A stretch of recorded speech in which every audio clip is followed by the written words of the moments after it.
দীর্ঘ ১.৫ মাস ভোট গ্রহণ ও ফলাফল ঘোষণার মাধ্যমে মঙ্গলবার শেষ হয়েছে ভারতের ১৮তম সাধারণ লোকসভা নির্বাচন।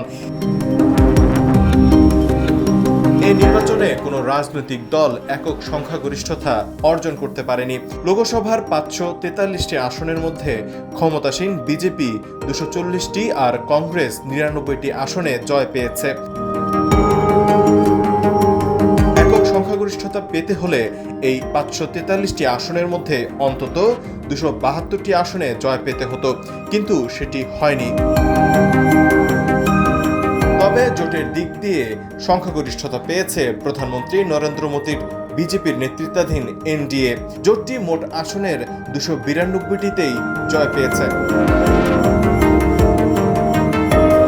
অপরদিকে কংগ্রেসের নেতৃত্বাধীন ইন্ডিয়া জোট পেয়েছে ২৩৪টি আসন।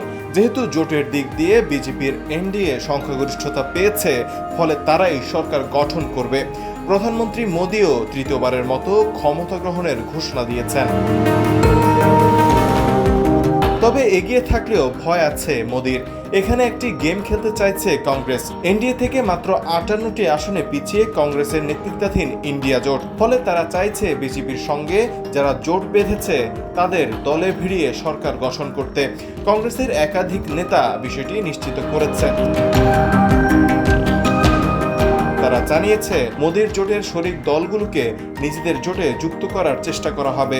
আর এর অংশ হিসেবে ইন্ডিয়া জোটের নজর মোদির দুই মিত্র বিহারের মুখ্যমন্ত্রী নীতিশ কুমার এবং তেলেগু দেশম পার্টির প্রধান চন্দ্রবাবু নাইডু।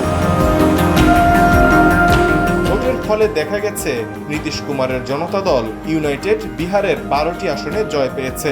অন্যদিকে বিজেপি এককভাবে ২৭২টি আসনের গণ্ডি পার হতে পারছে না। তাতে ইন্ডিয়া জোট তার প্রতি যতটা আগ্রহী, বিজেপিও ততটাই আগ্রহী উঠেছে তাকে ধরে রাখতে। তবে তারা বিজেপির সঙ্গ ত্যাগ করে কংগ্রেসের সঙ্গে হাত মিলাবে কিনা সেটি সময় বলে দেবে। আহমেদ কৌশিক, দেশ বর্তমান।